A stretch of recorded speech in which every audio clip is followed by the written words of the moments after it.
does this sound? Oh, gosh. Check. Okay, we're good. Wow, this is not easy to do. This is not easy to do. Why is it not easy to do? I got something going on in my ear. And I'm like, Oh. and I have to wait to go to the ears, nose, and throat specialist and figure out what's going on. Okay. But in the meantime, I'm only hearing out of this ear. Okay. And I'll be your ears. Don't everything worry. sounds weird. It's the Gong Show. I was gonna make a weird noise, but that happened, so I guess thank you. The Gong Show. Remember the Gong Show, everyone? From the 70s? Everybody remember the Gong Show? Absolutely, yes. Well, he brought it back. I actually know someone who was a contestant on the original Gong Show in the 70s who got gonged right off the show. Would you do me a big favor and toss me my hat, ladies and gentlemen? This smooth chrome dome Lex Luthor thing isn't going to last. That's much better. Now I'm feeling like I'm well-dressed. Welcome, everybody. Hello. I'm properly in my show attire. We're starting the show because welcome to Scum and Villainy Cantina, where we have for you, ladies and gentlemen, a really good shoe. A really, really good shoe. All you need is your glasses and you're set. You've got your glasses. Yeah, Your I've got Clark my Kent. glasses. Those Hey, they're are- not Clark Kent. But I mean that in the most affectionate way possible. I mean that as a compliment. I- Those frames are so like, yes, girl, Ooh. Clark Kent realness. Okay. Hannah is delivering some Clark Kent realness. Here on Torn Tuesday, thank you everybody for joining us. This is theonering.net, live broadcasting, live, living, breathing. It's real. You can actually touch, reach out, and touch someone. It's not 40 yet, unfortunately. Hashtag me too. Very bad. No, reach out and touch No. someone. Not that way. No. I just want to say you can reach out and be part of the show because this is a live broadcast where you can actively participate. Indeed. Come in. And You can call us, you can Skype us, you can mail us, and you can watch us. You can tweet. Or if you do have a phaser or some means like a TARDIS or something, or a giant eagle, Yeah, you TARDIS know, will work. you can come down to Scum and Villainy. Nimbus the 2000. The best place for nerds to hang out. Flu powder. Yes. Come. We have a fireplace in the back, so you can use your flu powder. You can arrive, and I promise, not to make you sweep up after yourself when you arrive. This is a fantastic place, Scum and Villainy. But We're so happy to have unfortunately, you he's here. going to make me do that. Unfortunately, what? What? What? What happened? What? I didn't hear that. It's okay. Don't Well, worry. if I literally tell you I didn't hear that, it's because I didn't. Don't worry It's because about it. I got something stopped up in here I can't hear. Don't But worry about it. It's nothing. The OneRing.net is everybody's all-time favorite, hugest, most comprehensive J.R.R. Tolkien, Lord of the Rings, Hobbit, and Silmarillion fan site or web community. Actually, Indeed. I preferred calling it our online family. You guys are part of the show live. If you're watching on YouTube live, Ustream, Periscope, Twitter live, and on Facebook, hey, we're here. We're going to talk to you Yes. guys. We can see you Welcome. live. This is my wonderful co-host, Hannah Greenwood, everybody. That's literally my last name. I'm not making that up. Not a stage name. It's my last name. Breaking news. Wait, Go. this is Clifford Broadway. I'm the co-host with Hannah Greenwood, Clifford Broadway. That's it. Housekeeping is done. You're on the OneRing.net. Thank you. What's the breaking news, Justin? What does this mean for the Lord of the Rings? It means a lot. It means that A lot. It means that Lin-Manuel Miranda, Tony My boy. winner. Let me just say Tony winner, Lin-Manuel Miranda, Living legend. Oscar-nominated Tony winner, multiple Tony winner. This guy is also standing arm in arm with Oscar-nominated Tony winner Sir Ian McKellen. That's what they have in common. Who played Salieri first? It wasn't F. Murray Abraham. Who made Amadeus what became the sensation of Amadeus? Well, you They're can talk about the together. British production all you want. Two living legends are together. Living legends of stage and screen. Love it. McKellen and Lin-Manuel Miranda. Manuel Miranda. Hell yeah, I do. No, do you think Lin-Manuel Miranda? Yes. No. Yes. Wait, Yes. wait. Who's Do you think that he would want to write a song for Middle Earth? I think he would. He would be over the moon for it. You think? I think so. Well, let's find out if he's a fan. I would love to know, what's your level of fandom? Mr. Lin-Manuel Miranda, come on Skype. We'll bring you in on Skype Live if you want to be on the show. We'll love to talk with you about that day. What was it like to be a fly on the wall here with Ian McKellen? And they weren't talking about Moana. Him and his wonderful wife, Vanessa, got to meet Ian McKellen. And just like he said in his tweet, oh my gosh, I can't stop crying from watching his performance. I retweeted that and I said, oh my gosh, I can't stop crying from looking at this darn picture. They're the best. The best living legends. Do you think I would love Lin-Manuel Miranda to be involved in Amazon's television show. I would have a heart attack. In any possible way, but what you're proposing is rather nebulous. I really don't know what you mean. This man is multi-talented. He's a multi-hyphenate. On what level would you want him to participate? Just an actor? Or do you want him sitting in the background, never seen on screen, writing songs? I want to know exactly what you mean. Ed Sheeran? Oh, okay. Ed Sheeran shows up as a little cameo in Game of Thrones, and everybody bitches and complains about it and says what a woefully bad idea it was. Why would that be so? Why would that be so? I don't watch Game of Thrones, so I don't know. No. I mean, Here's okay, it depends. It depends. If it's like, hey guys, let me sing a musical number and like have it all like that's what I mean. But I mean, even that, I'm saying because I'm biased, I wouldn't mind that. That would be fine. But no. I'm just saying that as a biased person. I'm just saying that as a biased person. Consider that his musical stripe and his musical talents, you know, are brilliant, but he hasn't written folk songs based on old Irish and Germanic folk melodies. That's not his bailiwick. That's not his wheelhouse. He's sure he could. Here's a proposal, like you just said, maybe if he doesn't break out into song and dance. Right. How about an interesting dramatic role where he has a non-musical contribution to the show? A serious dramatic role for Lin-Manuel Miranda without breaking into song. Then I would say, whoa, he could be awesome in Middle Earth in all kinds of great ways. And then could be fast, but who knows? And then it pans to the young Hannah, the young adult crying in the corner. What, Hannah? Okay, wait. Why? Hannah, forgive me. I do not want to take his great talent and his musicianship out of the equation, but I cannot imagine anywhere in my mind, somewhere, there being like a Buffy the Vampire Slayer musical episode, a bottle episode of Lord of the Rings with, I don't see it. You guys can see it easier than I can see it. Forgive me, mea culpa. Tolkien? I don't know. Tolkien wrote many a song. He wrote wonderful, great songs. Many a song. Yes, he did. For his works. Music is the basis of his mythology. Exactly. So how is it hard for you to see that?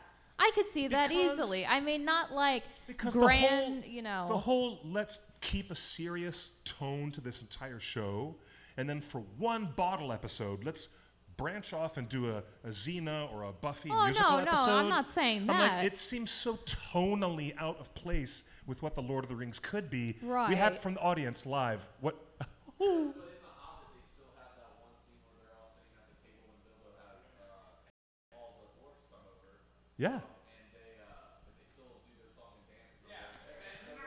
Yeah. It's also true. Exactly. It's also true. You're right. Good point. He points out that at the beginning of The Hobbit is one of our very favorite episodes in all of Tolkien, where the narrative is interrupted by song. Right. It happens all the time. You're right. And Aragorn You're right. It happens all the time. as well, and his coronation. Yes, that's true. And sung the lay of Luthien. Yes. If it No, it was not. What was awkward? It was not. He was singing to himself. King Elisar singing at his own coronation was not awkward. I'm about to smack you. That was beautiful. It's one of the things that everyone most looks forward to. It's so sweet. It's so beautiful. What about when he's singing to himself with the hobbits, the lay of Luthien? Come on. Yep, and he was actually, you know what? Gorgeous. At that point in time, the linguistic tradition that Tolkien was so fascinated with is an oral tradition of people using songs and great epic poems to cast down to generations the stories, the myths, and Exactly. the things that happened in the fabric of their lives and their culture behind them. I get it. Exactly. I totally get it. So maybe I should rethink this. So Maybe I should Lin-Manuel rethink this Miranda, entirely. he writes raps, and that's just our modern day version I of know. poems. Oh, I've seen In the Heights. Look, you're a Hamilton fan. You know how I fell in love with Lin-Manuel Miranda? It was years ago with In the Heights. I'm just Fantastic saying. show. I'm just Tony-winning, saying. stunning show. Loved it. And then, of course, he reignited the world again with another great musical, Hamilton. But look, to see Lin-Manuel Miranda bring his talent to a Disney project was awesome. It ended up being beautiful. And that Bloody Crab song, Shiny, from our favorite New that's so Zealand good. singer from Flight of the Conchords. What's his name? Oh, Brett McKenzie. No, it's not Brett McKenzie. no, is no, it? no, no. It's It is Brett McKenzie. I love that. It's my favorite song on earth. It's Shiny. It's I not love Brett that. McKenzie. He's not the person who. It's not Brett McKenzie? Is no. it the other one? It's say his name again. I can't say his name. People in he the live was- chat are going to tell us exactly who it is.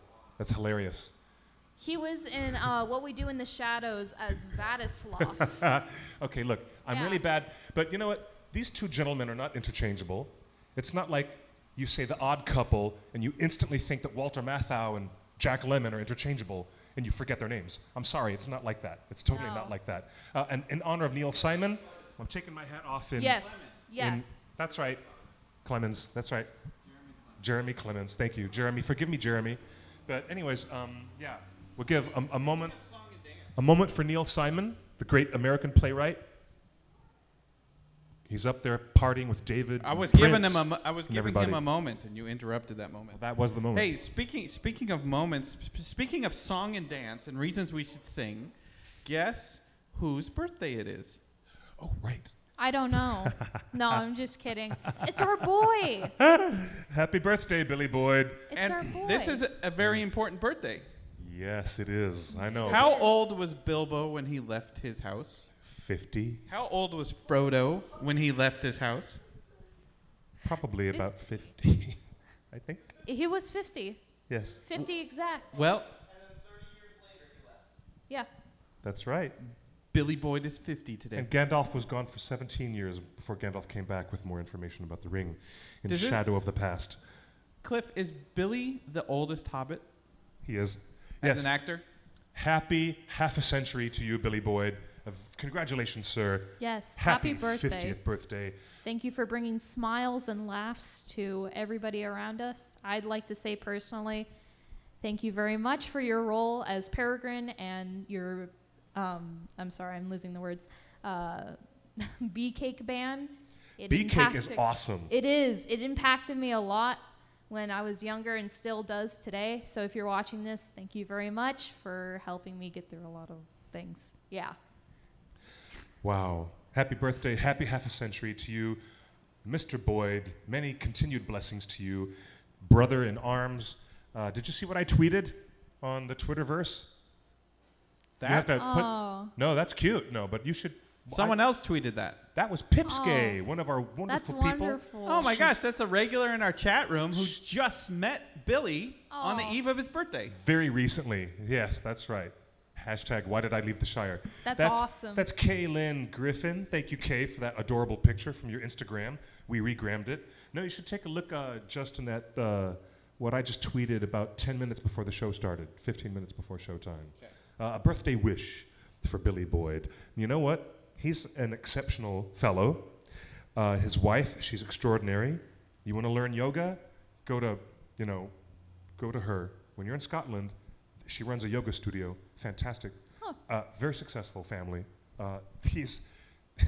He's perpetually on my mind because whenever he comes through on our show, Justin, you have to admit, we have the most fun when it's Most fun. the most possible fun. He always sets everyone at ease. He's so comfortable to talk with all the time, and he tells such great stories. You know who else tells I- great stories and has a voice that's storytelling worthy? And who just turned 47 years old? Oh, It's my husband. Okay, I'm good.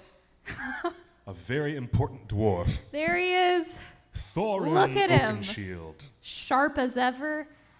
Thorin, Oh. son of Thrain, son of Thror. That's Richard Armitage. Indeed, it is. We. Woo. Oh, is it hot in here?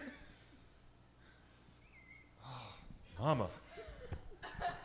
Mama. Hi, how you doing? Mamacita. It is Ay, mija. hot. I know. Ay, mija. Ay, ay, ay. Calmate. Goodness gracious. Okay. You know what? Yeah, I'll admit. You know, Richard Armitage is awesome. When I interviewed him at Comic-Con, he cast something of a spell on me just on those moments where he would like, it was like, We talked about the Silmarillion. we were talking about the Silmarillion, we didn't talk about The Hobbit, and there was something so, forgive me, but in that moment when he locks eyes with you and he's trying to seriously make a point, Richard Armitage has this ability to kind of like walk right into the room of your brain and your soul. He'll just walk right into your eyes.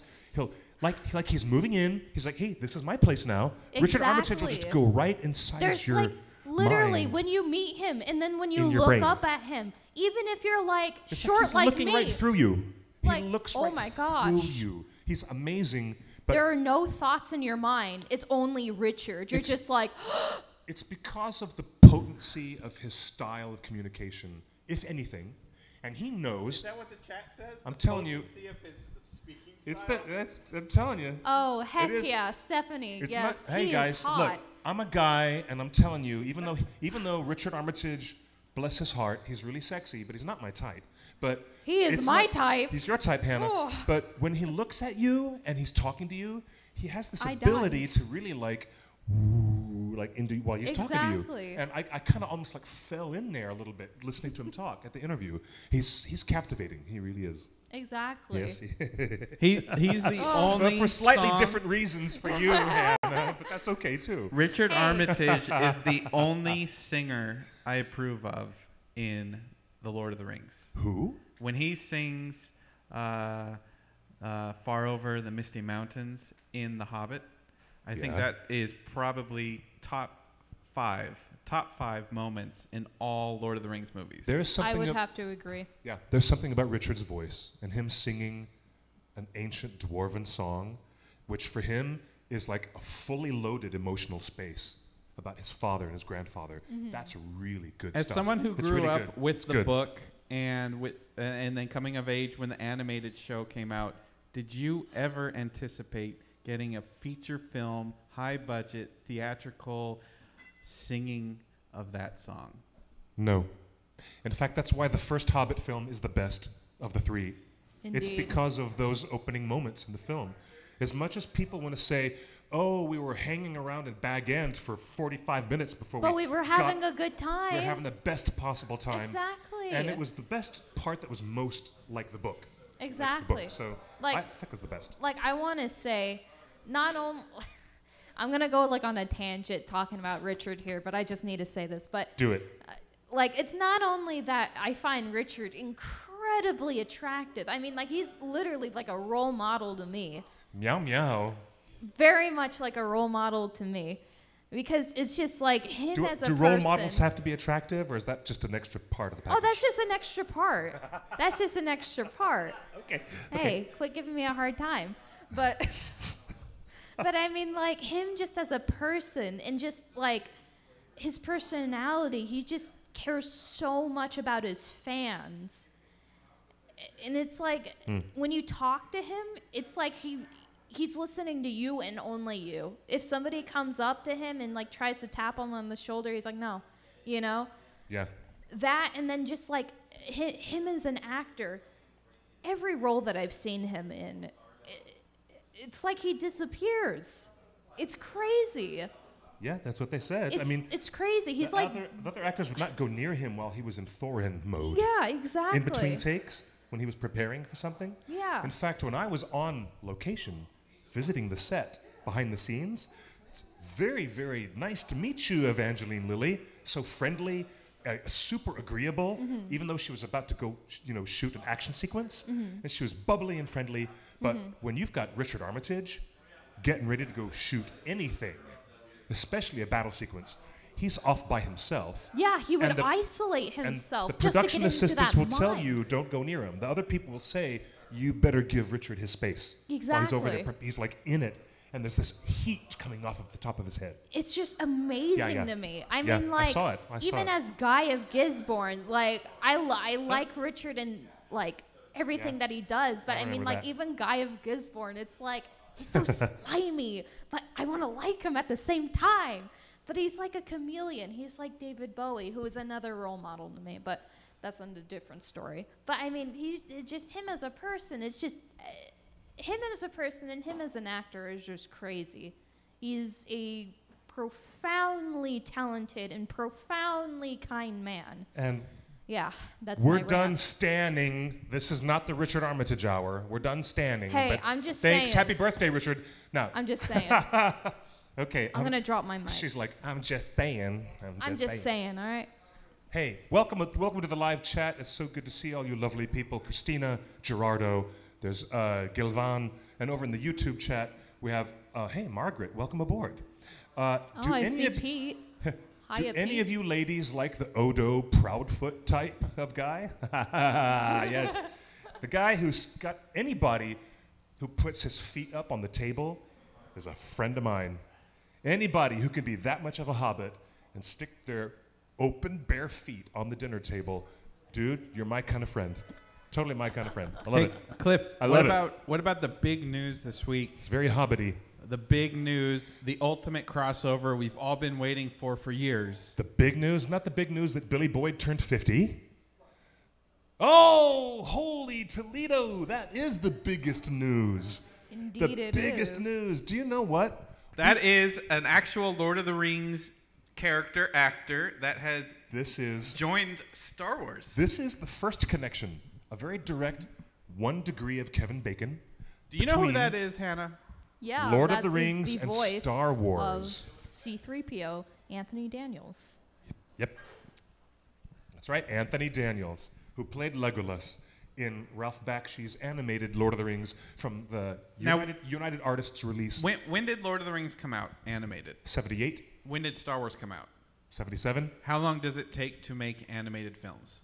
It took Bakshi an extra long time because It he was shot live action in the countryside of Spain with a lot of non-union actors. Drove him crazy. And then he took all that live footage months later and had his team of animators do rotoscoping animation. That means just means drawing over each frame. cell by cell by cell, 24 per second. So we know that Star Wars filmed in 1976. Is it possible that Anthony Daniels was in that bright, shiny copper suit at the same time that he was being called into the sound booth to work with Bakshi Probably. and do extra dialogue bits for Legolas? Do you think It's possible. he filmed? I have a feeling that both of these things happened at the exact same time, or he finished all that voice work for Ralph Bakshi and then immediately went to the Tunisian desert right after. That's what I think. Yep. Justin and I think that Anthony Daniels went to work on this unknown, little interesting, experimental, low-budget sci-fi No indie. one knows. Unknown yeah. director. Didn't know what the heck he was doing, except he knew he was like, these are my 2 jobs. You can't see my face because I'm an animated character. I'm hiding in the sound booth. Here's my next big job. Well, you still can't see me. I'm stuck inside a plastic copper suit. Sorry, guys. I'm sure that Mr. Daniels was not thinking that the best things were going for him at that point in time. But little did he know. Maybe he did. Little maybe did he know. Maybe he had a hunch. Who knows? Who knows? Possibly. But he became a cultural icon, not for Legolas, but for C-3PO. And now we have who? Who's going to be the next Lord of the Rings actor moving into the Star Wars universe? Dun, da, da. Drum roll. Yes, Woo! Dominic Monaghan. Yay! There he is. He is our buddy. Is he a Jedi or a Sith or a human or an alien or a voice? I really want him to be a human. I mean, don't a know. human, an alien, because I think that would be really, really fun for I him. would like for him to be some cool creature in motion capture. Yes. I think that could Yes. be fun for him. He'd have fun with that. Why do you want Dominic Monaghan as a motion capture? He gets to be an alien. Look, he's been working with Andy Serkis all these years. I'm sure Dominic, he's also been in a lot of major franchises, you know. He knows a thing or two about these advancements in mocap. I love seeing Dominic just as he is, but remember, when I hired him, I was an independent filmmaker looking for a voice for my film. And the reason why I hired Dominic was because of his voice. I wanted his quality to be our narrator for Ringer's Lord of the Fans. The director, Carlene, and all the production team all agreed that Dominic was the guy, and Dominic was dying to get into National Geographic and do nature specials and do voiceovers for nature documentaries, which he ultimately did. He did go to work for Nat Geo after, but when I'm telling you, it's kind of cool and amazing to hear Dominic's distinct voice. Wait, you put him on the cover of your movie, didn't you? Yeah, that's him. That's totally him. The reason why he's on the cover of the box is because he's the narrator of the movie. And Ringer's Lord of the Fans. So you like Dominic Monaghan's voice most of all? And look, that's how I relate to him. That's what I paid him for. That's why I hired him. Ooh, So, listen to this. to tell you the truth, it's his voice. So, you know how cool it is to hear Taika Waititi do his voice for this great character in Thor Ragnarok? And he doesn't have to show his face, but because of the magic of mocap and because of this distinct character that he is, he won our hearts. And so has other What news from the motion chat? capture characters. It's interesting because I would love to have that happen, to have Dominic be a motion capture character in the Star Wars world. I think you would have a lot of fun with that. What do you think? A lot.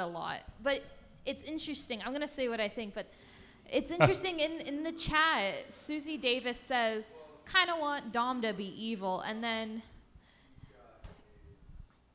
the other arrow on the, I can't pronounce names, but anyway, it says, what if Dominic played Luke Skywalker's son from the Extended Universe books? Ooh. Oh, cool. Maybe. You know what? Could you see it? Maybe. Could you see him related? Could he be a Skywalker? You could see, hey, maybe there's a missing person in the Skywalker family that we don't know about, and gasp, it's Dominic. God, I hope not. Possibly. No. It could happen. It could not. It depends on JJ and his team. You know. Dom has really wanted this, hasn't he? When Disney first announced that JJ was going to do Episode 7, Dom really wanted to get into Star Wars. Remember that, Cliff? Dom for Star Wars. # Dom for Star Wars. Yep.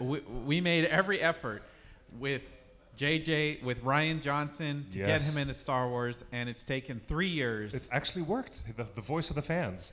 Now, I would speculate that there are not going to be any more Sith in going forward. At the end of the Skywalker saga, I don't think the Sith are going to be explored. Do you think the end of the Skywalkers is the end of the Sith? No. Rey saved the ancient books. They were not burned in the tree. You can see them in the drawer at the end. Spoilers, Last Jedi spoilers. If you haven't seen it yet, it's on Blu-ray. Gosh. Anyways. It's on Netflix. Yeah, come on, yeah. And anyways, if we see any focus in Episode 9, it might not be on what would be the rise of Sith. It might be the rise or the reformation of a whole new, maybe you could call it the Reformed Church version of the Jedi. The Jedi Order might be rewritten and reestablished in a new way, and that might be the focus. But him, Dominic, I would never see him playing an evil character. It's also see interesting. it. A lot of fans, because today they also announced that Matt Smith will be joining Episode 9 as well. You mean The Matt Smith. the Matt Smith? The 11th Doctor. The 11th Yes. Doctor? I Yes. thought he was the 12th. No, that's Peter Capaldi. Oh, that's right. Wow. Okay, cool. Yeah. The first bow tie in a galaxy. No, Matt Smith Exactly. obviously is going to be in the First Order. I don't know. A lot of fans are saying on Twitter that Matt Smith might be playing, or they might have a hunch that he might be playing Rey's dad. He looks nothing like Rey. Exactly. He looks nothing like Rey. I would buy He's him too young. as a captain of the First Order. He looks like Dom Hall Gleason. Like He does. He reminds me someone that very would much. be a general or a captain or one of those type things. Buttoned up. He is a buttoned up type of actor. Exactly. Do you know what? And I get the feeling he might actually show up in the Wizarding World movies soon. I've got a hunch. He will. Matt David Smith is going to show Tennant. up in the Wizarding World movies. David Tennant's in it. Yep. Yes, You he know. was. Yes, he was. Yeah, he was. Barty- He was Barty Barty Crouch. Crouch Jr. Junior. Yeah, Junior. So, Hannah, are you more excited about Matt Smith or Dominic Monaghan joining Star Wars? Depends on how they are. I don't want to say used like tools, but I mean how they're like. It depends their role. Because, I mean, if it's like a short role for either one of them, of course I'm going to be more excited about the other one, you know? If it's like a cameo, like how Daniel Craig was like a stormtrooper in episode 7, you know? It really depends. Oh, you're talking about Captain Phasma. She was just a cameo in both films. Yeah. I liked Captain Phasma, and they shouldn't I have killed want her more. off. I wanted some bloody story and characterization because I love Brienne of Tarth. My She's heart. tall. Oh my God. She's Gwendolyn a Christie. tall lady. She just makes me crazy. I love her. She's awesome. What's going on? Hi there, JC. How are you, sir? There he He's is, all the right. He's all legendary right. JC himself. He's actually walking and talking. He's out of the dentist chair. Thank God.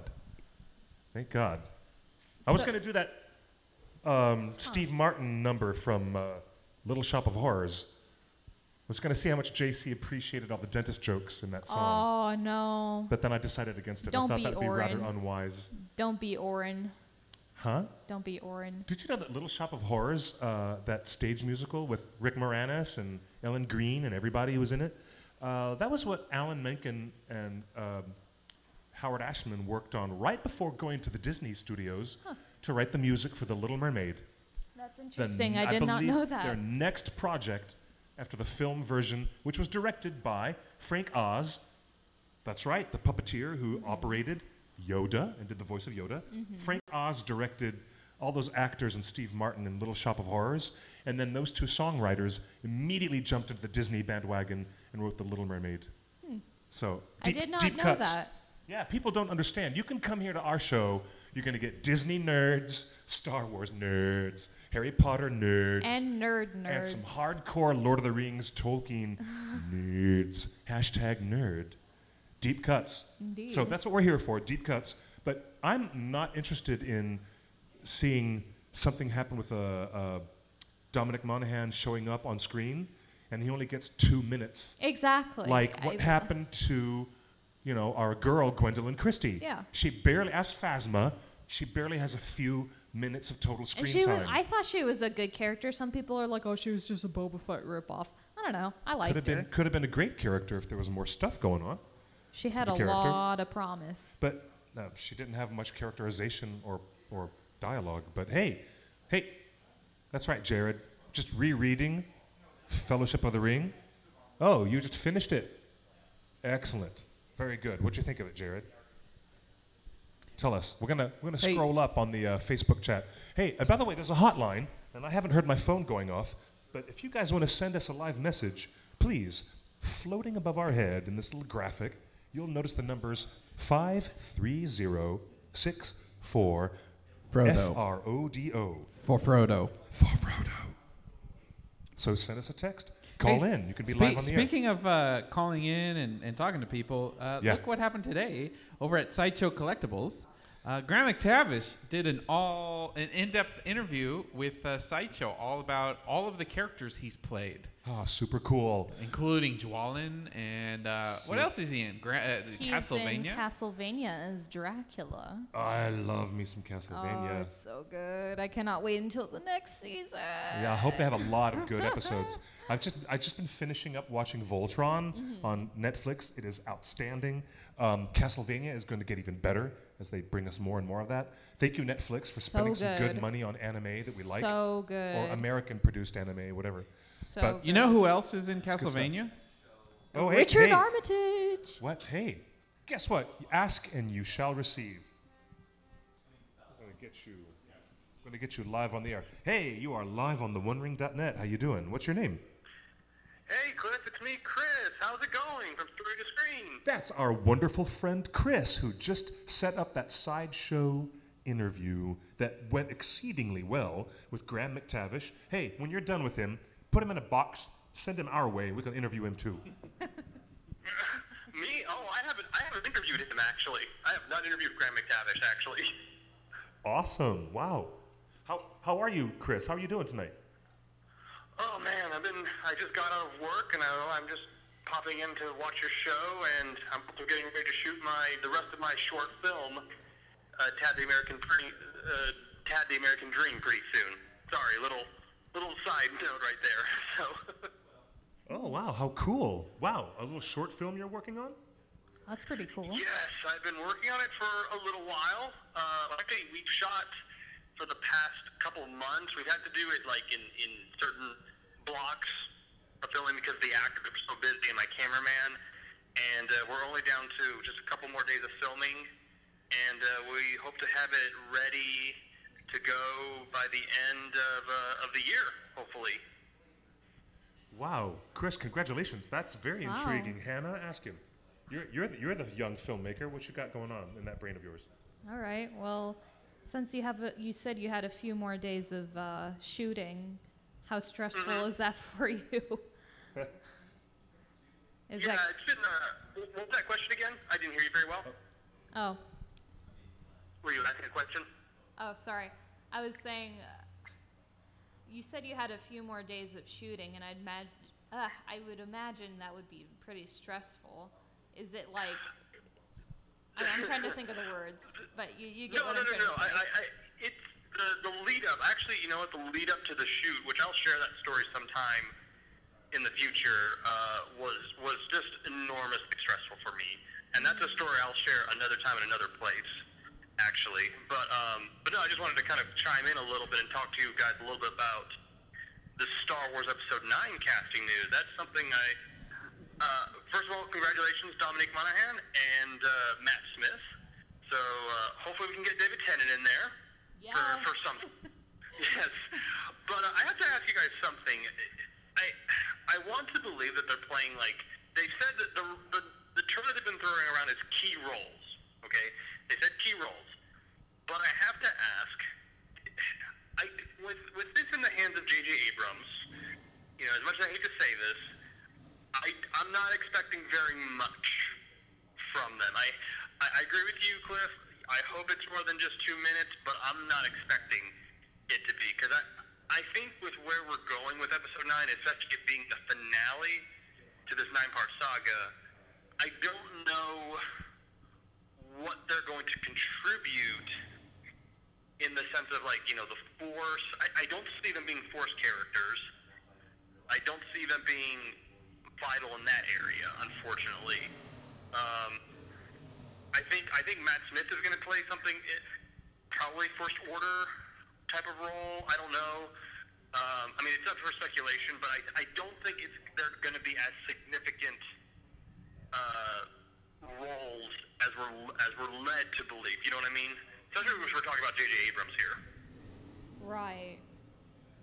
Yep. I'd like to hear your thoughts on that. Like, I know you guys are hoping for more than just cameo appearances and more than just like 2 minutes, but just realistically, what are you guys just expecting? Especially given the track record of the previous films, how much hype was kind of built around certain characters, and they were like, really? That was it? You know, I'd just like to hear your thoughts on that. Exactly. Dude, thank you. That's very cogent thought, Chris. It's great to hear your voice. You know what? I'm also thinking, knowing the bad habit that J.J. Abrams has in putting very important, quote-unquote, key characters, he puts them in the movies to have a red herring moment, or to have the narrative have a sudden switcheroo, or somebody just comes in at the last minute as a deus ex machina. Mr. Abrams does it all the time, but he can have a character come in that he thinks is a key character, but literally the character will be given only a few minutes of screen time, regardless of how pivotal or astonishing their reversal is that they provide to the plot. And that is what I would say is a consistent habit I've seen it in Fringe, I've seen it in Lost, I've seen it in Star Wars. I'm not crazy for saying that. So Chris, thank you for pointing that out, really. I know. And Hannah, I would like to hear your thoughts too on that. Yes. Like, Yes. Okay. Yes. I'm trying to think how to formulate my answer here. I mean, realistically, again, like as you said, it's gonna be the finale, and they're gonna or I hope that it will be the finale. But Do you think he's going to give a beefier role to Dominic because they're buddies, because he likes him as an actor? Possibly. But then again, Matt Smith is more mainstream popular. But I don't know. I mean, they're probably going to be focusing on the main characters anyway. God forbid they focus on Rose. I mean, I don't like her. I don't like her character very much. I just hope that they fix her character. That's all I'm going to say. Oh my. The controversy. Yeah, you're sidestepping into some controversy. Yeah. Burns' role. I hope it's something like I think like Benicio del Toro's role, where I felt like that was just a waste of a massive talents right there. I think more so on del Toro's part. Max von Sydow made some sense in The Force Awakens, kind of the old man showing up at the very beginning. Still have some questions there, what his character had, the bigger overall picture, what he had to contribute. But I'm still, I don't know. I hate to kind of go into this thinking like, I mean, we've got so much story as it is with Rey, with Kylo Ren, the resolution of that, the First Order versus the Resistance or / Rebels. Mm-hmm. Luke. I mean, that's going to be that has to be. They have to go back to that story because they can't just simply have him dead out there as a ghost. Right. I would agree. I think they're going to focus more so on that as well. And if they want to keep... Okay, I kind of stepped into this, so I'm going to resolve it. If they're going to keep Rose's character, they have to... they have to finish her character up and give her, substance? Yes, thank you. Yes. A reason for being. Yes, that as well. But I just hope that they finish up some loose ends. That's all I'll say. Okay. Yeah, and another thing too, they're tying this to the prequels too. So there's a lot of stuff that they have to juggle with. I know that's kind of getting away from Dom and Matt, but I just don't know what those two specifically will contribute in the overall story. I think it's going to be something minor, but that is all. I'm not expecting significant stuff from them, unfortunately. As much as I hate to say it, I'm not really expecting much from them. Indeed. Well said, sir. Chris, it is certainly great to have you join us on this call. Thanks for coming through on the show. Yes, it was wonderful talking to you. We get to wait patiently, as fans do, to see when we're going to get the first behind-the-scenes photos of production and see if we can get a glimpse of Dominic in a costume or maybe covered with lots of little painted dots, lots of motion capture dots on his face or something. And then we'll know exactly where it might be going. I think so too. I wouldn't be that surprised if they do something like that. Mm-hmm. Yeah, and Joseph Gordon-Levitt was also in Last Jedi, if you didn't know about that. Yeah. We have yet to wait and see, and of course, fan speculation is what we specialize in here at theonering.net.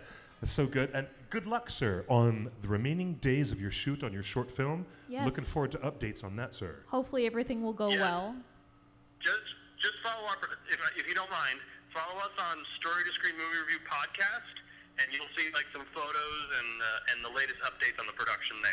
All right, guys? That's exactly right. This is Chris Reyes we are talking to. You guys can find him on Facebook at Story to Screen podcast. He's a great guy, very creative collaborator. Chris, it's a blessing to hear from you. Thank you for calling in, buddy. Excellent. Yes, thank you. Absolutely, man. I'll take care. I'll see you soon, okay? Best of luck. Excellent. Hey, on the Star Wars thing, who is the first character we ever hear in Star Wars? The very first character whose voice we ever hear? That would be one of the soldiers being shot. No. Do you hear C-3PO's voice before you hear the voice of the soldiers talking to each other on their comm links? Correct. As they're getting attacked? Yes. So it's actually Anthony Daniels, the first voice So you hear. wouldn't it be All a right, then nice Anthony bookend- Daniels. Wouldn't it be a nice bookend if Dominic Monaghan's voice is the final line in episode 9 That to would be close out very the Skywalker saga? That would be poetic. Very poetic. No one would get it except us. Yeah, No that one is- But that's no one fine. would That's understand true. that. Hey, let me ask both of you. But- It's too granular. I don't know. Our callers started to get into it. I just have one question, and then we can stop talking about Star Wars this week. Yes. Do you guys feel the expectations for the new Star Wars Episode 9 are as low or lower than the expectations for more Lord of the Rings? I feel like they're lower just because of like what happened with Last Jedi, and I don't know. I mean, some people are hopeful, some people aren't. But I mean, just like what happened with Last Jedi, I think What happened with The lot of Hobbit? people- Well, yeah, I know, but it wasn't as bad as like, you know, the fans being like, "Oh my gosh, I freaking hate Rose's character. Let's bully the actress off of Twitter." Rose is getting a quarter of what I'm just Tariel saying. got. I'm just saying. Do you agree, Cliff? Actually, I Keep wanna in mind, start- we're a smaller Did you fandom. actually me right now? I did well, actually, because I think that the question that you posited in the first place might be somehow flawed. Why is it we have to automatically think that expectations for Amazon's Lord of the Rings show is as diminished or diminished at all because of the relative effectiveness of Rian Johnson's Star Wars film? Come on.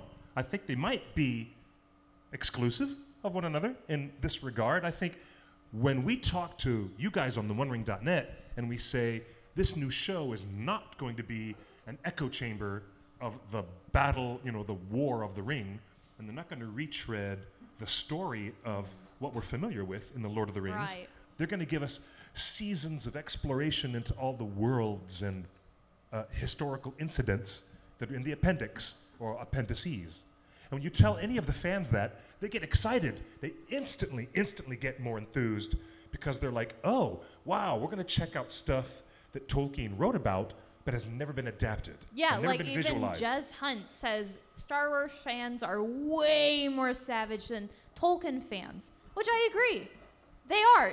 Keep in mind, compared to the Star Wars fandom, we're a relatively smaller fandom. Not that I'm saying that we're small. It's just Oh, no. We're just- not smaller. No, we're much more enduring and worldwide than no. Star I'm Wars just fans. saying But Star The Wars is Legion so, of Ringers endures. I'm endure- just saying Star Wars is like mainstream now, along with Harry Potter. Like mainstream. You talk to somebody on the street, hey, are you a fan of Star Wars? Yeah, I like The Star Wars. producer of Ringers would like to have a word with you about. Allison, I want to say thank you, Allison, in the YouTube chat. Doing a live reading of The Hobbit on Christmas morning is one of my favorite things that I've ever done, and I will continue to do it as long as technology and God's gift of my breath and my voice is available to let the words of J.R.R. Tolkien live on Christmas morning.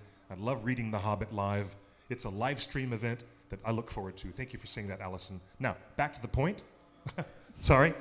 I don't think that what you guys are dealing with over there, Justin, and I'm pointing at you, Justin, the relative suckage that you guys are dealing with your Star Wars issues, we don't necessarily have that as Ringer fans.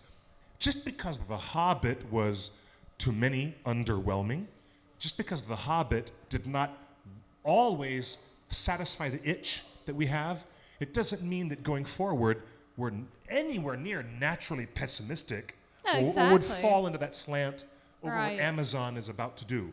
In fact, I sense the opposite. In most of this fandom, the people I'm talking to live with right now, I get a lot of skewed towards optimism Yeah. and an enthusiasm. Like towards about this. So, 80% thank of people that I've seen on the chat and who I've talked to on Twitter, they're looking forward to it. Aren't you enthused? Indeed, I am. Okay, look, I'm first generation from reading The Lord of the Rings in the 70s when I was just a boy, 11 years old.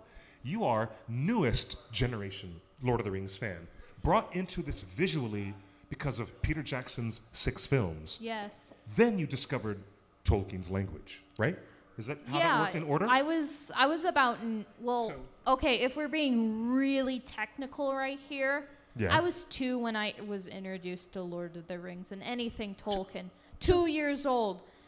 I have a vivid memory of being in my grandmother's house with a bunch of my cousins. And the cousin that I was most close to was obsessed with Lord of the Rings. He's 3 years older than me. He's like my Mary. 5-year-old cousin? But yeah. Oh my God, it is like the Mary to your Pippin. He is. Oh, He's how always awesome. been. That's He's my awesome. Mary to my Pippin. I love this story, by the way. He was watching Fellowship, and it was a scene in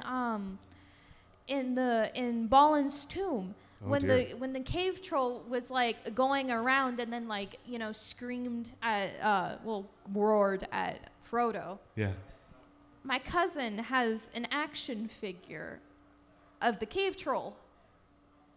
I got scared of that, and he followed me around the house With the toy. with the toy the whole entire time. But being properly introduced to Tolkien, I was about 9, and we watched it in my parents' bedroom, my dad and I. So what I'm trying to get at, is there a distinction in my sense of fandom and your sense of fandom? Is there any distinction between us as generational fans, which is exactly what we represent, and I know this. Right. And that is itself a powerful statement to me, that Tolkien fans are evergreen, literally. Do you have a sense of enthusiasm for the new Amazon show, which is dampened or changed because of where you're coming from as a fan, from your perspective? I'm still very, very, very excited to see what they're going to be doing. Yes, with, me too. I'm what Amazon's going to be doing. I'm very, very excited. I mean, sometimes it could be like, ooh, I don't know what they're going to do. I hope they don't botch it up. But that's not like all the time. It's like a 1 out of 100 thoughts about like the new Tolkien series. Perhaps the only weird difference is that I have always visualized The Hobbit and The Lord of the Rings and all the worlds of Middle-earth and those places and those incidents. I visualized them in my own imagination with a visual boost from the early Rankin and Bass cartoons. Right. Your visual library in your mind may have been very specifically influenced by Jackson. Right, but we're only talking about Lord of the Rings and that sort of aspect. in that. But with Tolkien, with The Hobbit, I had my own visual. You get what I'm trying to say. Visual images in your mind? Yeah. Yeah, because you had never seen anything from The Hobbit. Except for Rankin Bass. But when you read The Hobbit, you really were fully in your own imagination. Exactly, yeah. And you loved it. No, I loved it. See? That's how we fans operate. Right? Look, the live chat's blowing up. You guys, this is awesome. I agree, Cliff. Tolkien is ageless and brings the generations together. Well, that was actually the subject of my documentary. We actually ultimately got to that point because that is the point. A really good one. I thought that needed to be made as well. Now, Cliff, there was a comment in the chat room saying something along the lines of Tolkien or Star Wars can do whatever they want because they're not bound by any rules or outline. Versus or an existing text which people regard versus Lord of the Rings. Let me see if I can find that chat comment. I do get that. They don't have an author. They don't have an authorship to answer to. Star Wars. Leia Peterson says the biggest difference between Lord of the Rings and Star Wars is that anything within Lord of the Rings is at least remotely being generated from a fixed source material. Right. Whereas Star Wars can literally do anything. Now, this is what Tolkien had to say about it. So, George Lucas has said quite similar things, that he was creating a universe, he was creating the structure of that universe, and he was creating the bones and the elements for people to spin off of. Now, they're not using his specific stories for all these new movies, but they're using elements of a structure he's created. Tolkien basically said the same thing, whereas I am creating a I'm creating a world. I will give you the biggest beats. I will write those myself, but I want other people to elaborate. So this comparison of Star Wars having more freedom than Lord of the Rings and more freedom to fail than Lord of the Rings, I don't think it's accurate. I think there is actually a very close one-to-one comparison to be made between the intentions of George Lucas, as it currently stands, and the intentions of J.R.R. Tolkien in his own words. Indeed. Yeah. However, I mean, I hate to be a contrarian. Sometimes I am. You want to put that quote back up? This quote from Professor Tolkien is in his published letters. I'm very familiar with it. There's another bit of context which is not included. There's some additional language in this letter which gives this statement a bit more of a roundabout understanding. Professor Tolkien was talking about an early aspiration he had when he was young that he had abandoned. And he says in this letter, quote, "I had a mind to make a body of more or less connected legend, ranging from the large and cosmogonic to the level of romantic fairy story. ... That means there's some words that are not there. ... Ellipsis. Linked to a majestic whole, and yet leave scope for, what does it say? Leave scope for other minds and hands wielding paint and music and drama." Now, he does say that, unquote, but he also says at the end of that thought, "I had believed I could do something, but it was too lofty." He actually checked himself and said, even though I thought I could write or create something that would be so large as a bigger structural mythology for England, because my mother country of England was missing linguistically. Linguistically, from the history of its own oral history, its own verbal cultural backbone of what makes the country unique in its storytelling and its language. Right. He said he really believed that there was a larger scale mythology that was missing from England, and he wanted it all to be tied to the roots of English soil and speech. That was the point of it all. But in this letter, I need to remind everybody that he did check his head at the door, and Professor Tolkien thought that it was an overweening, overambitious idea. And at the end of that letter, he actually uses one word to check himself, and he says, "Absurd, period." And you know how verbose Professor Tolkien is. He actually wrote a one-word sentence as if to mitigate this whole, he was saying, I was young, I had these young, lofty ideas, and maybe it was just a little bit too lofty that I could create and be so self-important. So he was trying to be humble. I think that was some of his natural Catholic humility coming to bear, really. Right. Where he was saying, I could have made this massive fabric of a new mythology, but maybe it was a little bit too ambitious even for me. And he does say at the end of the letter, absurd. I couldn't really It sounds do that. very much like George Lucas, where it's like, But- I wanted to create something. I created something. It became huge. Yeah. But am I the sole creator? Absurd. Like, I've been influenced by many things. And he goes into that actual quote that says, I've pulled from the stories of the Aegean Sea and the East and the ancient Celtic things. Mm-hmm. So this isn't all of my, it should possess the tone and quality that I desired. Somewhat cool and clear, be redolent of our air. Redolent to our era, yes. I would draw some of the great tales in fullness, the key story, and leave many only placed in the scheme. So it sounds exactly like what George Lucas did. George Lucas drew some of the great tales in fullness, the Skywalker saga, and leave many only placed in the scheme. That's exactly what Tolkien says in his letter. So there is an actual... So Lord of the Rings is approaching this new world that Star Wars has already embarked on, which is... And it could be said that Professor Tolkien was making a very generous prediction, and he didn't know it. Right. Maybe he thought, oh, this is how, ambitious I was thinking when I was like 20 years old, 21, getting out of the military and thinking about these way overreaching ideas, these lofty ideas. And maybe he wanted to check himself out of humility, but it ended up being rather true that he did create something of a modern mythology that England didn't have. Maybe it was a nice... Possibly. Maybe he didn't understand that he was predicting that other hands would bring music and craft and their artistry to Arda, the world of Arda.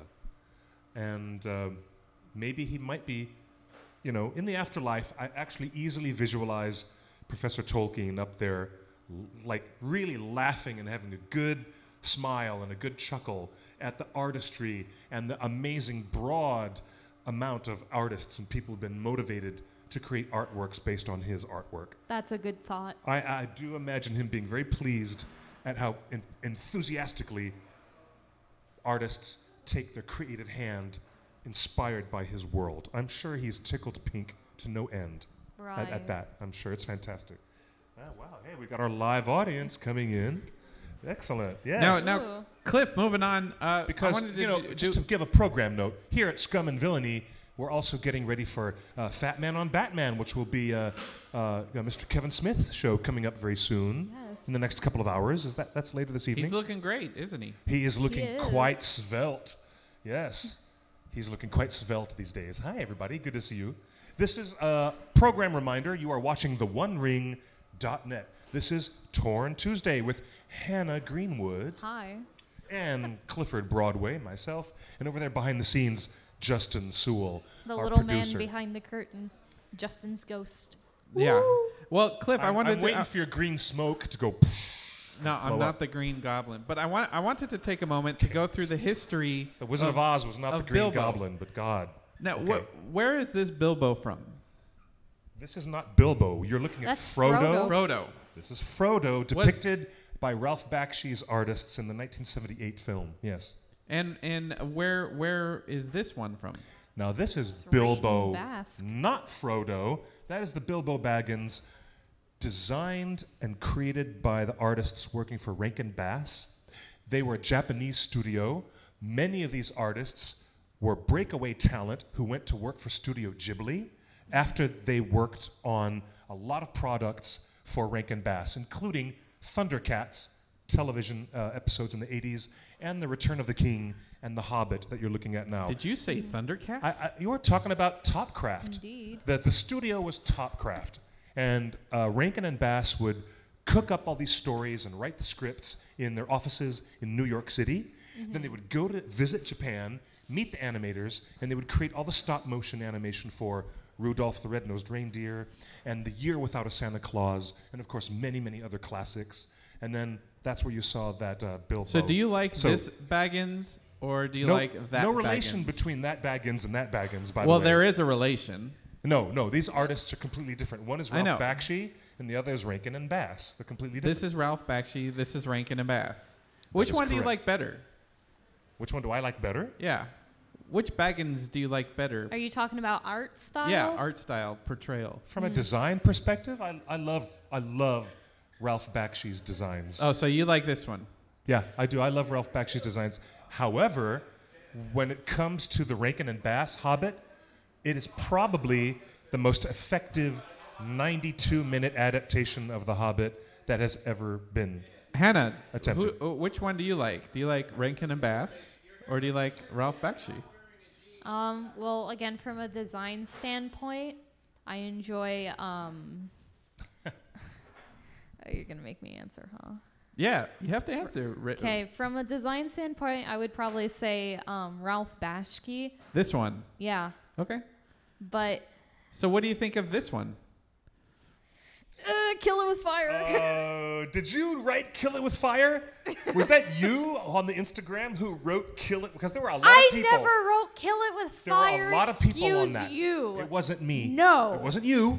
Okay, I, don't know who did it was. not write But "kill it with fire." When you put that up, Justin, these are the early images of Bilbo Baggins sketch designs from Disney animators. Boy, I was the one who put that up. I never said kill it with fire. I was the one who found those. Somebody wrote "Kill It with Fire" on our That was Instagram. not me. Well, you just said it just now. Because it's me. Okay, show them again. We're going to show the folks at home. Can It anybody? looks like Tweedledum or like Porky Pig. He does It- look it- like it- Tweedledum. It's what Disney sketch animators pictured an early draft of Bilbo Baggins. No, this Yes. is early concept art from the Mouse House. There's more pictures like this. I have Like never this? seen Bilbo. this. Yeah, there's another one of Bilbo. I All had- of these are a Bilbo, by the way. I'm completely shocked that in the archives of Disney, I've never seen these before. You're these have never welcome. come to light until recently. What It's do you quite think of this shocking. one? You're welcome. Thank you. This Thank one you, looks Hannah. like a dwarf from Snow White. He does look He like looks a dwarf. like Dopey. Yep. That still looks like Dopey. Yep. No, What about this one? no. That looks like the walrus from the animated gosh. segment with the carpenter and the walrus from Alice in Wonderland. Yeah, Oh, I that looks love like an The unfortunate. walrus segment from Alice in Wonderland is Yeah. my favorite part of that movie. I Yep. like that part too, but that's not Bilbo. That is not Bilbo. No, No. that's not Bilbo either. No, the one on the left might be a little bit more Tom Bombadil, maybe, but oh dear. They remind me of Larry from like the Three Stooges, especially the one on the Oh right. dear. It's No, bad. I have to say this will never do. This will not do. It's bad. It's really bad. Now, I'm so sorry. this is This part will of a. not do. That's like the worst one too. Call the schoolmaster. So these drawings of Bilbo Baggins are from 1972 when the Disney studio was trying to license The Hobbit to make a cartoon. This is when the rights became available per Tolkien specifications. Right. He Back- sold the rights off when Professor Tolkien was alive. Not many people know this, but he sold off the farm, basically. Yeah, he sold the to rights. pay for his kids' education and Yeah. their ongoing well-being. Yes, he had to put his family together. He had to pay for the roof over their heads. So he and sold he had the to put his rights. kids through college. Yes, he did. He sold the rights to the farm, basically. So he sold it all for money.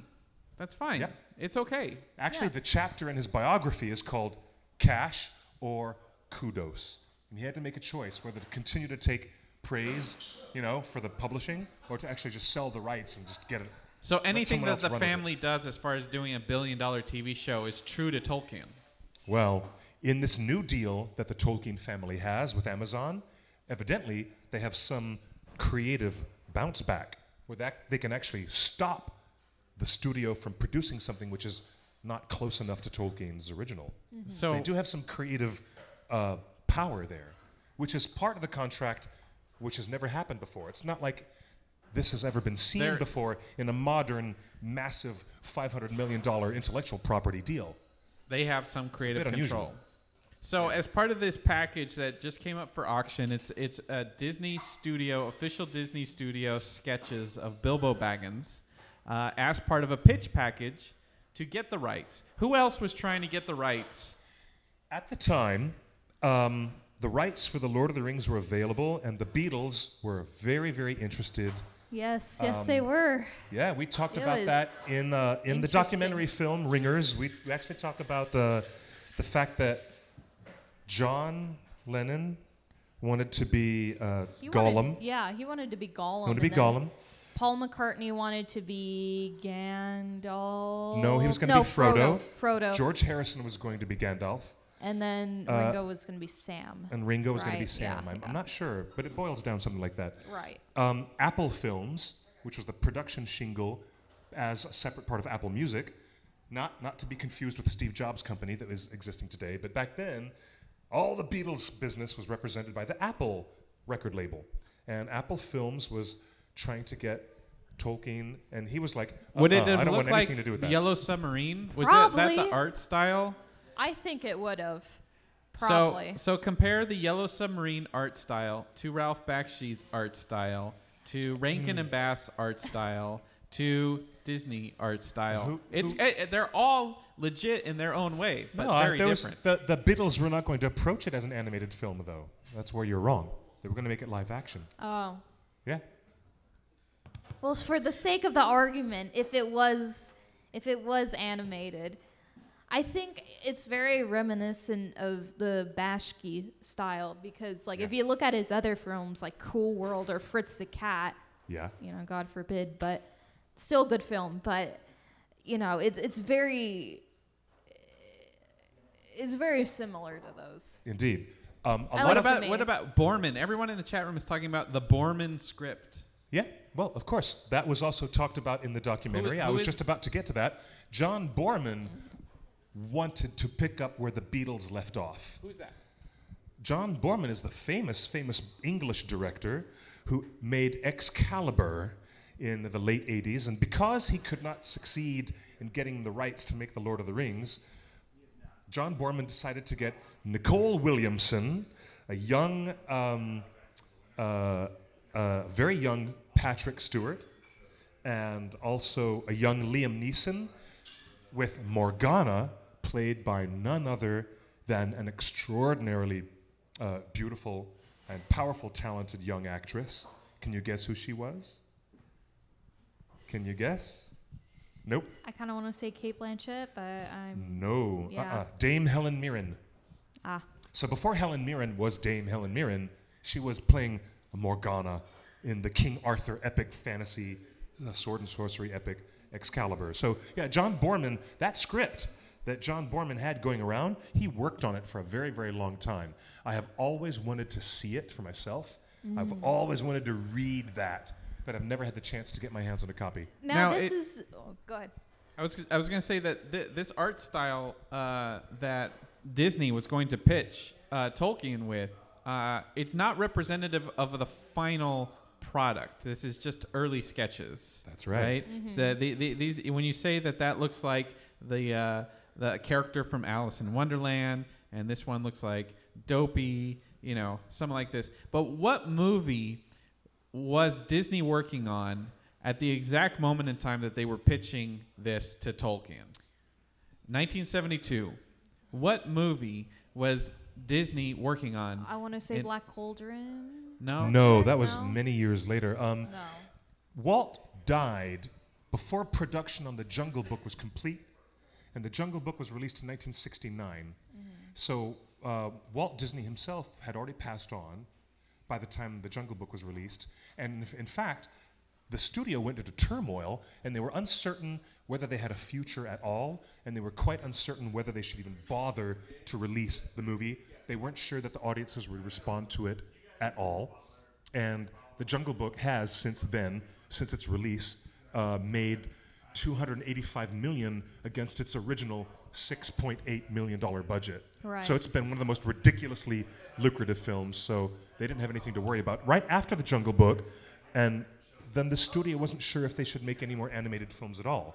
And because Walt was gone, Right. the guiding light for the studio. So if I'm not confused, then I would say perhaps it was it the Aristocats? Was that the next one they did? You were after? close, but the answer is Oh, Oh, it's Robin Hood. Okay. Robin Hood was released in 1973. So at the moment in time, 1972, that Disney was trying to pitch to get Lord of the Rings Yeah. or The Hobbit, Disney was producing Robin Hood, which is my favorite Disney animated film of That all is a time. good one. I can watch Robin Hood any day of the week. Yeah. Robin Hood is so great good. fun. That's a good one. And it's the right attitude, and I feel like the perfect follow-up to Disney's Robin Hood would have been The Hobbit. I feel like the Robin Hood captures the energy, the comedy, the songs, the love story, everything, all the little pieces that are required of The Hobbit, I think are captured in Disney's Robin Hood. And I think Disney would have been a good steward of the animated Hobbit. Maybe. Based on it doing Robin Hood at the exact same time. No. I'll go, Hannah. You go, because I've got nothing but negative things to say right now. You go, Hannah. You go, girl. You go first. Sarcasm detected. No, no sarcasm at all. No, I'd much rather have you say something nice, because for the next 7 minutes, I'm just going to blow Justin to pieces. So Yeah, I know that. You go. All right, fine. I just, Well, you see, those are two totally different things, and I agree with you. I love Robin Hood a lot. Like that was one of the Disney films that I grew up with, and I watched with my grandmother, right? But it's just they're two different things. It's two different tones, and I mean, if you wanted to have For The Hobbit? Not Lord Yeah. of the Rings, The Hobbit. Wait. yeah, I know The Hobbit, Okay. but Roger Miller and the music and the songs he provided for Robin Hood might have been appropriate, like a folksy, acoustic, a folk, type of, because folk songs and English folk melodies make up a lot of The Hobbit. It could have been interesting to see that, but no. The artistry that was behind the animation studio was tanking at the time when Robin Hood was made. They started cutting corners. They started that bloody xerography process. they What do you call it? reused Xerography. frames from the Jungle Book. And they completely reused frame by frame sequences I of mean, not motion that- and dancing straight from the old film, from the Not Jungle that Book. that's a bad They used it thing, again. because I mean it works for the film, but No. I can't say that Robin Hood is a high watermark in the pantheon of Disney animation. well, it's not. that But would it's still a say good film. they can take stewardship of The Hobbit. There's no. There's no indicator of that. You're My breaking God. his heart.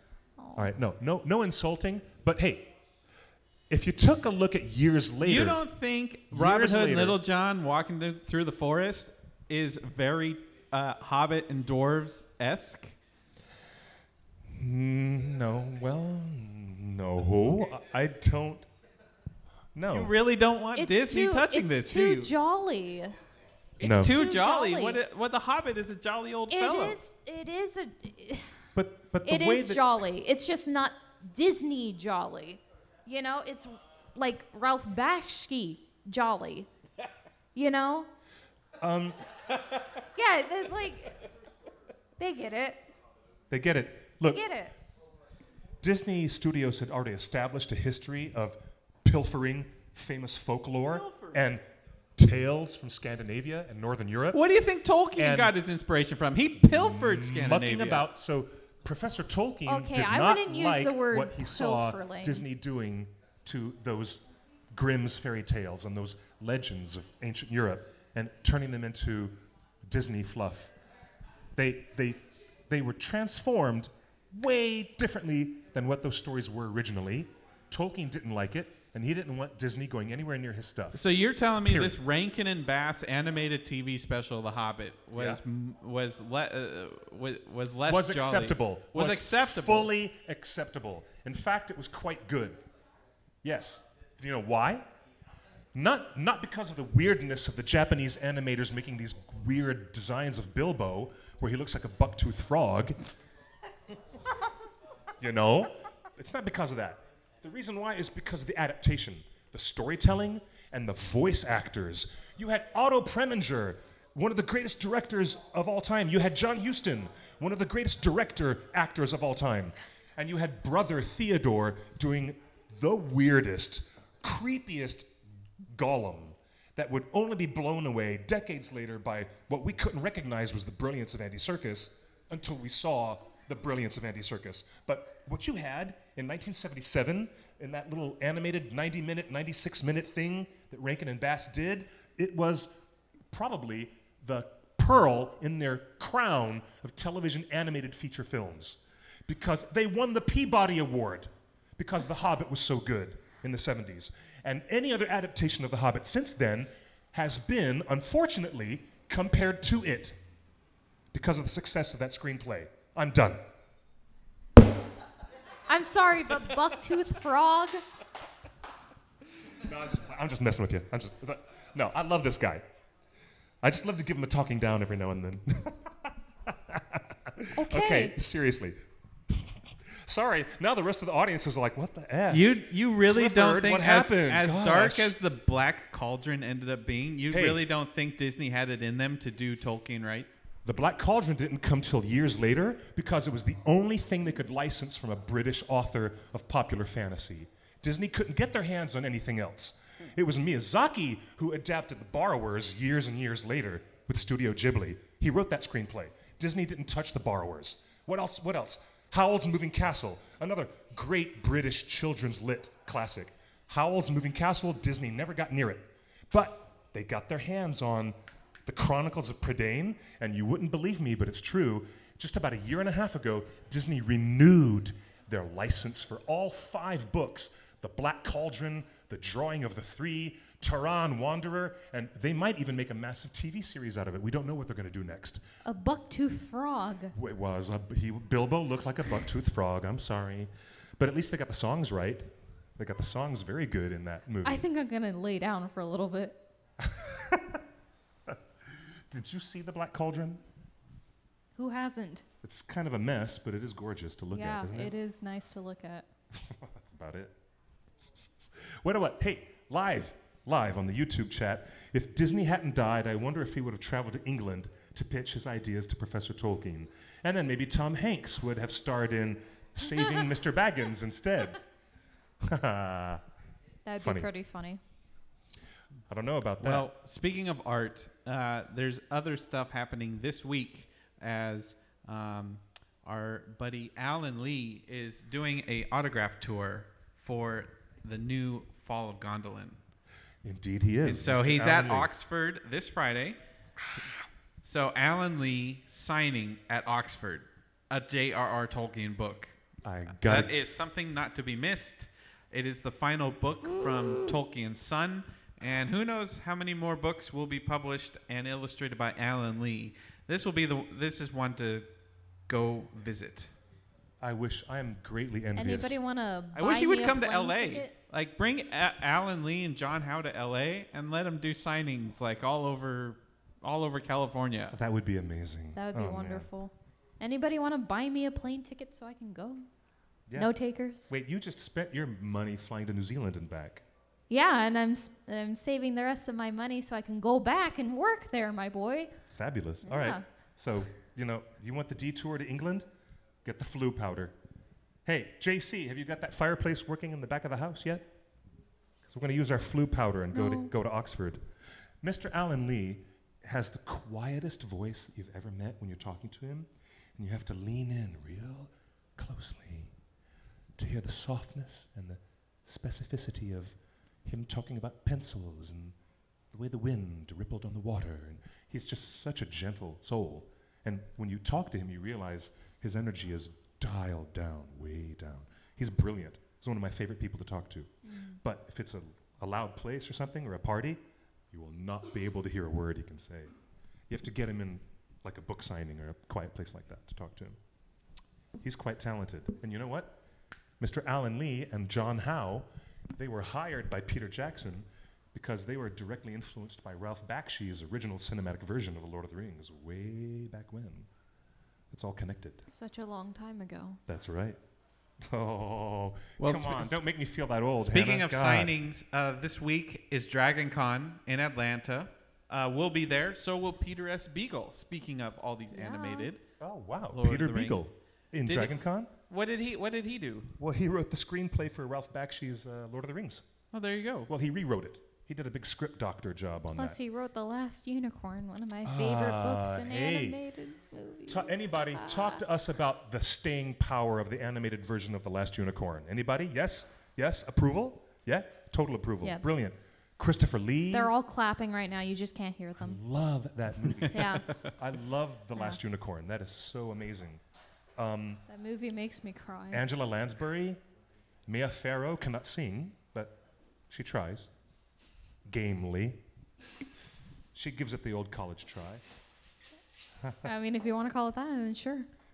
No, I think that is my favorite existential crisis in any fantasy story, is The Last Unicorn. And it is absolutely an existential crisis. It's a big one. It's one of my favorite ones. Because fantasy doesn't usually go into that area. No. It doesn't. No. It's really cool, though. That's Well, why it's he'll so be cool. at Dragon Con this week, along with Graham McTavish, who we were just talking about. Wow. So he'll be in Atlanta. John Noble will also be. Ooh, our At boy, Dragon Con? he just had his birthday as well. One of our friends who cosplays, amazing, wonderful cosplays that he makes himself, cosplayed as Boromir from the Two Towers Extended Edition and got to meet John Noble. Oh, that was Kyle? Yeah, Kyle. Yeah. He actually met John Noble in character. Yeah, he met him in character and he was like, "Oh, you're my favorite son." Very good. Dino Gorman will also be at DragonCon. So there's a lot of Craig Parker will be down there. So Craig Parker, Dino Gorman, John Noble. That's like almost like Grammy 1/3 of the cast of like all the supporting cast from all these films. That's amazing that DragonCon has removed their Tolkien track, and yet they still managed to draw all these Lord of the Rings and Hobbit actors. That's amazing. Hello, Pete. I see you, Pete Reisert, on the live chat, one of our favorite, very good friends and our audience members from 6-7 and then years later, ago. we got some other stuff happening here later next month, right? September. We is- do. But before we get to that, Yes. I'm going to answer your question. Scott Weir, has Peter Jackson commented on Amazon Studios' open invitation to participate in the new TV series in any way? First of all, I didn't know that Amazon Studios had made an open invitation. I never saw anything public. Did you? Yes, he has commented, And what did he say? He wants to move on. Peter Jackson said he wants to move on? Peter Jackson and Andy Serkis share an opinion that they had their time. Yeah. They did it better than anybody could possibly, and it's time for new creative minds to bring in their take on Lord of the Rings. Now, that does not mean Weta will not be involved. It just No. means Andy and Peter are ready to move on. Okay, there you go, Scott Weir. There is the answer to that question. Yes. And also now, Erwana, I'm glad you're asking. there What you do you go, think about buddy. the movie The Dark Crystal? I will talk your ears off for about another 90 minutes. We'll save that for another show Ooh. about my opinions of The Dark Crystal. All I have to say about my opinion is, that's all I'm gonna say. You mean the Chamberlain going, No, it doesn't Yeah. sound like that at all. Doesn't sound, it's terrible. Yeah, that's all I'm terrible. gonna say. It's really hard to do that if you are not prepared to do that. Hey, looking forward to the end of September, which is just a month away now, kids. We invite everyone to the big public picnic. We're having a massive, massive picnic at Griffith Park. It is Bilbo Baggins' birthday bash. We have an annual event. It is free, all ages, all day, all families. Anybody who wants to come, it's a potluck picnic, and you bring yourself and bring your kids, Bring your dog. bring the goats and the horses and the chickens, and bring everybody. We'll have a fantastic day in the sunshine at Griffith Park, Yes. where we have, well, we've got all the information about that on our Facebook page for the OneRing.net, and literally chosen by LA Weekly in previous years as one of the top 10 free things to do in Los Angeles. It's a massive event, and it will be, again, all ages, and it's free. And after that big picnic is over, and we'll have a lot of guest stars coming through to visit during the public party, we're going to have games, contests, trivia contests, More importantly, food. cosplay, and endless amounts of second breakfast. And then we're going to bring the party to Scum and Villainy Cantina after the daytime festivities. We'll have a nighttime party that continues all through the night, a party of special magnificence. Please come, September 22nd, Saturday, at the end of the month. How about that? It's Yes, Bilbo and Frodo's birthday. Yes. indeed. And it is also Sala Baker's birthday, believe it or not. And wait, does your mom have a birthday close to that too? Or is it, No, hers is Christmas. okay, who else do we know has a birthday just a few days after? Chelsea. Chelsea on Monday. Oh yes, Chelsea, our own Chelsea Schwartz. She'll co-host with us. She's the wonderful lady who does the game night here at Scum and Villainy, Players Wanted. And Sala on the 22nd. You guys, so you're invited. Come to the big picnic. Yes. I don't know what to say about the Amazon series, except the fact that Peter Jackson may have intimated that he doesn't want to be personally involved. That doesn't mean it's not going to look and smell and feel like Middle Earth. Exactly. Because they paid for the license to use all the existing materials that New Line Cinema has shot on film, including props, costumes, elements, designs, creatures, characters, environments. Basically, what a Boom. workshop as a whole. Yep, basically. So that's part of the license. Basically. So that's very interesting. We have a lot to look forward to, don't we, Hannah? Yes, indeed, we do. In coming weeks, in the coming months, come to us. You'll find us to break the news and break the gossip, put it all to shreds, and we'll put it all back together again. We're going to get real granular with our conversations. Tolkien fans, Lord of the Rings, Hobbit, and Silmarillion fans, you're at the right place. This is the OneRing.net. We're about to sign off This is not. We have a near the end. program announcement too. We have a program announcement, Program and it is, announcement. I will not say do not weep, because not all tears are an evil. Next week at noon, we'll do a special early episode What? with Graham McTavish. No way. Really? Yeah. We're going to have Graham McTavish live here? He's in Preacher. He's in Castlevania. He's in Castlevania, he's in The Hobbit, he's in Preacher, and he's also in Outlander. Wait, did that just happen? Yeah. That got Outlander, renewed for another Preacher, season? Castlevania, Indeed. and he was Dwalin the Dwarf. He'll be here. So good. Everyone watching can come and participate. So that's next week. We're Yes. going to have a special edition. We will put details about that online and have Mr. Graham McTavish right here live on the hot seat, and we'll be taking your questions live. Bring your things to sign. I'm sure he would be happy to sign them. Oh my gosh. Another opportunity. Hey, Pete, you're the best. Hey, and you know what? You guys are really brilliant. A big special thank you to the live audience who's with us on all these Yes, platforms. Kelly does have a birthday. Yep, Kelly Rice. Yes, her birthday's actually the same day as Bilbo's birthday bash, if I'm remembering correctly. September 22nd? I didn't know Kelly's birthday was No. on September 22nd. No, September 21st. Oh, okay. Well, this year we have the picnic on the exact date. Oh, well the then. 22nd. So, yes. Thank you again, everybody. My name is Clifford Broadway. You can find me on Twitter and Instagram doing all kinds of unsuitable things at QuickBeam2000. That's where you can find me. QUICKBEAM.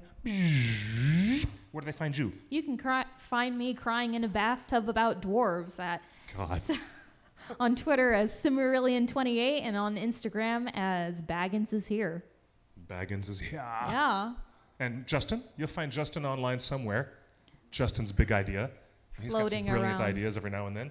So, anything else, Justin? One more program note? We love you. Buenos noches y buena suerte. Good night and good luck, everyone. We'll see you next Tuesday. Farewell. Live.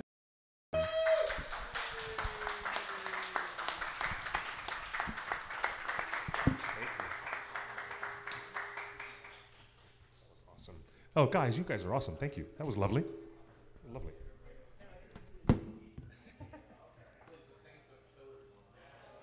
Yes. My favorite character. What?